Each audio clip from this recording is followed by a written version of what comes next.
तीर्थ में जमीन विवाद के पुराने मामले आए सामने। दो पीड़ितों ने एडीएम से लगाई न्याय की गुहार। मुजफ्फरनगर भोपा थाना क्षेत्र के शुकतीर्थ शुक्रताल में जमीन विवाद से जुड़े पुराने मामलों ने एक बार फिर तूल पकड़ लिया है। शनिवार को काली गाय वाले बाबा रामगिरी महाराज ने अपर जिलाधिकारी को प्रार्थना पत्र देकर कहा कि कुछ भूमाफिया उन पर झूठे आरोप लगाकर उनकी छवि धूमिल करने का प्रयास कर रहे हैं। उन्होंने पूरे मामले की निष्पक्ष जांच कर दोषियों के विरुद्ध कार्रवाई की मांग की। इस बीच शुक्रताल निवासी राजपाल भी न्याय की गुहार लेकर आए अपर जिलाधिकारी के पास पहुंचे।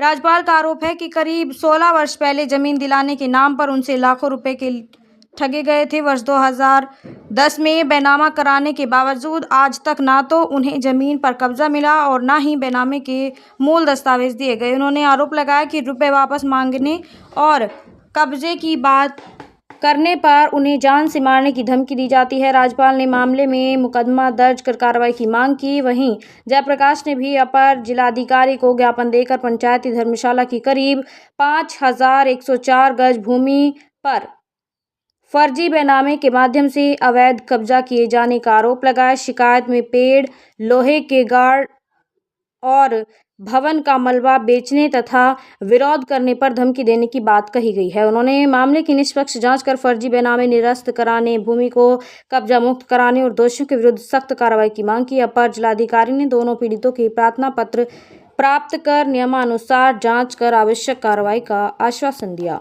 जी, आज आप जिला अपर अधिकारी के यहाँ पहुँचे हो, क्या पूरा मामला है, क्या समस्या है? मैं जी शुक्रताल का जो रहने वाला हूँ, रामगिरी महाराज मेरा नाम है, काली गाय वाला। मैं गऊ पालने का मैं काम करता हूँ। और बाकी जो हो, अब जो ये अभी जो राजपाल जी बोल रहे थे, तो राजपाल जी की ज़मीन का बैनामा 2010 में कराया गया। आज तक इन्हें कोई भी ज़मीन नहीं मिली और बाकी 16 बीघे ज़मीन के पैसे इनसे लिए गए और इनके नाम पर 11 बीघे ज़मीन है और 5-6 बीघे ज़मीन को जो हो वो कहते रहे कि आज कर देंगे, कल कर देंगे। अब कुछ समझ ये बेचारे तहसील में भी भगे फिरे, किसी ने इनकी नहीं सुनी। तहसील में उनका होल्ड है, हर आदमी से उनका जो संबंध है भूमाफिया बहुत बड़े। और उसके साथ साथ में जी कि अब जो ये कहते हैं तो ये कभी जो कह देते हैं वो कह देते हैं कि तो ध्यान रख के गंगा चल रही है, तो गंगा चलने का मतलब है कि हम तो गंगा में गए चंगा के बोल लगा। तो जमीन जो धमकी दे रहे हैं जान से मारने की। कौन लोग हैं? वो धर्मेंद्र, सनोप, राम कुमार और शुक्रताल। आज आप जैसे जिला अपर अधिकारी से मिले हो, ये आश्वासन दिया आपको? ये हमने जो हमने ये एप्लीकेशन दी, ये जो बेचारे बहुत बड़े अच्छे अफसर हैं और बहुत ही ईमानदार अफसर हैं और ऐसे अफसरों की तरक्की होनी चाहिए। ऐसे ही अफसरों को मैं चाहता हूँ इस देश में। जैसे मैं यहाँ कई बार आ गया तो यहाँ से मैं इंसाफ देखता हूँ, मैं इससे इंसाफ भी देखता हूँ। ये अफसर इतने बढ़िया अफसर हैं। उसके बाद में इन्होंने तहसील वालों ने पुलिस को भी भ्रमित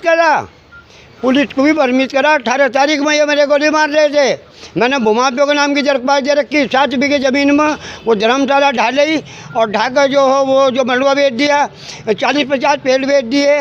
मैंने प्रशासन को उनके गिरते हो की वो दे रखी वीडियो, आम के बेटे की भी गिरते वीडियो दे रखी है, चिनाई होते हो की भी वीडियो दे रखी है और यहाँ से लगाकर दिल्ली तक वीडियो भिजवा रखी है मोबाइलों पर भी, जो काम चलता होगा भी। अब उसके बाद में इन्होंने, मैं बार जांच मांगता हूँ तो जांच किसे देते हैं? पुलिस को। अब पुलिस की बेचारी को क्या मतलब है इस ज़मीन से? ज़मीन का मतलब तो केवल जो डीएम साहब को, एडीएम साहब को, तहसीलदार साहब को, नायब तहसीलदार साहब को, पटवारी को, कानूनगो को। आप कब्जा बता रहे हो, कब्जा कितने समय से है? कब्जा जी 2025 में ही इन्होंने मकान डाल दिया। 2025 में ही मलबा बेच दिया। 2025 में ही जो पेड़ बेच दिए। 2025 में उसमें जो मकान बना दिए और बाकी जो ये तहसील की सेटिंग तो होया है। और उसके बाद में पुलिस को भी जो भ्रमित कराए ना वो, क्योंकि एडीएम से तो एडीएम की बात तो एसओ साहब मानेंगे, एडीएम की बात तो एक जो दरोगा मानेंगे। तो यो कह गए कि भाई इनकी चिनाई ना रोकी हो, तो पुलिस को भी अब लोग भ्रमित रखा है ना। 18 तारीख में मेरी जान पुलिस ना बचाई। जब ये भूमाफिया में जो मारने के चक्कर में लग गए तो मैं तुरंत चौकी गया। चौकी से जाने के बाद में उनका टेलीफोन आ गया मेरे लोकेशन लेने के लिए। इसके टेलीफोन पर आया, ये खड़ा मेरे पास में, आज भी इधर आया तू। अच्छा, इसके पास में आया, इसने तुरंत क्या काम करा कि टेलीफोन जो दरोगा जी के कान से लगा दिया। इसने इतनी अकलबंदी करी कि अपने आप ना सुनकर और दरोगा जी के कान से लगा दिया। अब कान से लगा दिया तो दरोगा जी ने हमें कहा कि आप सीधे थाने चले जाओ। हम सीधे थाने आ गए। तहरीर मैंने जो उन्हें दी जी मतलब साहब को, तो जी उन्होंने मेरी इतनी हेल्प करी कि मैं ये तो नहीं कह सकता हूँ कि मैंने जब उन्होंने तहरीर दी और मैंने कही ऐसे बात है और रिकॉर्डिंग हमारे पास है, तो उन्होंने तुरंत जो इतना मामला सम्मान में लिया, चौकी को टेलीफोन करा, चौकी को टेलीफोन करा, चौकी वालों ने वे ठाए और ठा के वे थाने भी लाए और वो उन्होंने जो हो थोड़ा बहुत जो दंडित भी बनाया। तो ऐसे ही अफसर बढ़िया होते हैं, ऐसे ही इंस्पेक्टर बढ़िया होते हैं। इन्हीं इंस्पेक्टरों की जो तरक्की, मैं बड़ा अति ज़्यादा दुखी हूँ। मेरी गाय भी जो भूखी खड़ी है, मेरी गाय परेशान है और बाकी मेरा सारा मामला ख़राब है। इस चक्कर में मेरी 3-4 गाय भी ख़त्म हो गई। पीछे हथियार लिए फिर रहे 3-4 गाय भी ख़त्म हो गई, पीछे हथियार लिए फिर रहे हैं, लोकल डंडियों फिर रहे हैं कि महाराज किंग हो गया कि महाराज को मार दो। वो ज़मीन 1 लाख रुपए गज की है जहाँ इन्होंने 6-7 बीघे ज़मीन थमी। असर फिलहाल वाली धर्मशाला अब से इन्होंने 6 साल पहले ढाई थी और उसके बाद में जो उस पर भी मैंने दरख्वास्त दी थी तो उसमें इन्होंने 3 लाख रुपए खर्च कर एक झूठे मुकदमे में मेरा नाम रखाया था। लेकिन झूठे मुकदमे में मैंने कहीं भी रखा था, लेकिन सच्चाई से नहीं हटूँगा। जो परिचय राजपाल जी, जिला अपर अधिकारी के यहाँ पहुँचे हो, आज क्या पूरा मामला है? मेरे 25 बीघे जमीन का पहले रखा, 16 बीघे लिखवा रखी, कब्जे में आज तक एक बिस्सा नहीं मिली। किन लोगों ने मिले? धर्मेंद्र ने दिवा रखी, पंडित जी ने। कहाँ से आप आए हो? शुक्र साल से। तो आप क्या चाहते हो? जमीन चाहिए हम, और क्या चाह? क्या उनको मुकदमा दर्ज? यह मुकदमा दर्ज। मुकदमा दर्ज। हाँ।